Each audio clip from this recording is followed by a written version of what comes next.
Yeah. So, I think that one of the biggest issues in this space is when we have new types of imaging like PSMA PET scan.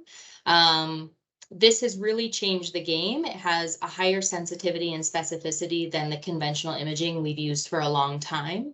And so now we're seeing disease that we didn't see before, right? So benefits of that are in localized disease, that's going to impact the way you treat a patient, is going to influence treatment decisions. And in more advanced disease, it can help you to think about, okay, is there a role for, SBRT or some kind of local therapy in someone with oligometastatic disease, or for someone with more advanced disease, can I use lutetium therapy for that patient who has PSMA positive disease on the appropriate companion diagnostic test.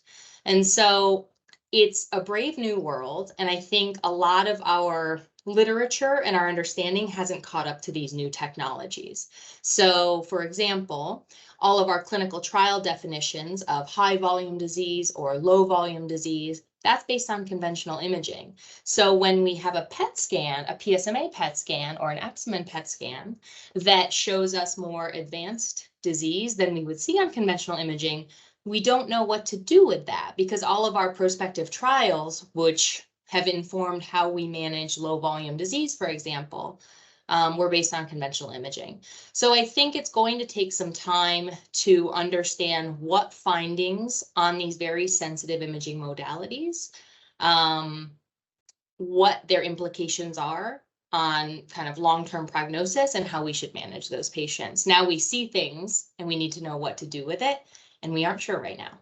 So I think that's a challenge. I think another challenge, and I think most clinicians right now are dealing with this, is that although lutetium-177 therapy was approved in 2022, currently due to supply chain issues, due to reimbursement issues, it's not yet widely available. We have a lot of patients with metastatic castration-resistant prostate cancer who need that next line of therapy and are waiting for that. And so I think all of us who treat these patients with advanced disease are anxiously awaiting to have this therapy more available, particularly because, our data supporting its approval from the therapy trial, from the vision trial, we know that this is an efficacious therapy. And I think most importantly, it's a very well-tolerated therapy. Patients seem to actually have improved quality of life, both in the therapy trial and the vision trial, compared to the comparator arms. And so I think